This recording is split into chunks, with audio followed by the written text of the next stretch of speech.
이슈가 있는 현장을 직접 찾아가는 발품 뉴스 시간입니다. 요즘 뜨거운 주목을 받고 있는 챗 GPT에 이걸 만든 샘 엘트만은 10대 때부터 사업을 시작했다고 하죠. 최근 국내에서도 창업 전선에 뛰어든 10대들이 있습니다. 세뱃돈을 미천으로 큰 성과를 내고 있는 사례도 있었는데요.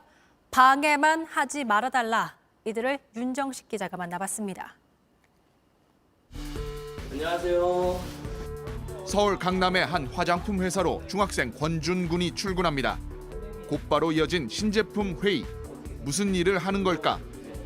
10대가 많이 쓰는 화장품은 있는데 10대를 위한 화장품이 없는 거예요. 완전히 10대만을 위한 성분과 10대한테 인기가 많은 컬러. 권 군의 사업 미천은 세뱃돈이었습니다.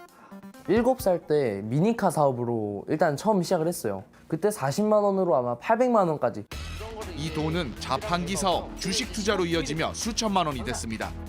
저는 아들 덕분에 돈을 좀 많이 벌었어요. 정말 빨라요. 8살 때 개인 방송을 시작을 하더라고요. 이상한 채널인 줄 알았는데 지금 생각해보니 안 했으면 큰일 났을 뻔했다. 대학생들을 상대로 돈을 버는 고등학생도 있습니다. 광주광역시의 한 대학가 프린트 매장입니다. 김혜민 씨는 직원이 아닌 사장입니다. 혼자 차리셨어요? 아니죠. 저 이제 뒤에 계신 분하고 같이 창업을 했습니다. 안녕하세요. 지금 그럼 나이가 어떻게 되세요? 저 지금 고등학교 2학년. 그런데 일상에서 점점 사라지는 복사집을 연 이유가 궁금합니다. 2019년 기준으로 연간 인당 사용하는 종이가 40만 장 정도라고 해요. 그런데 이게 막상 집에 프린트기를 두자니 애매하고 이러다 보니까 이제 프린트할 곳을 많이 찾게 되는데 그래서 그런 허점을 노려서 요즘 걱정은 다른 성인 사장님들과 같습니다. 요즘 금리가 워낙에 높다 보니까 당장 뭐 대출을 받거나 목돈을 마련해서 새로운 사업체 하나를 열기에는 10대들 사이에선 이미 유명 사업가. 하지만 어른들 시선은 불안하기만 합니다.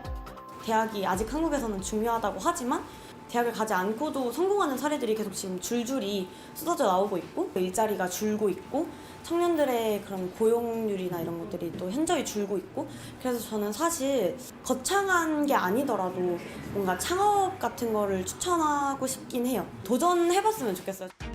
도전 끝에 성과를 낸 미성년자도 있습니다. 서울 강남 한복판에서 만난 상정태 군.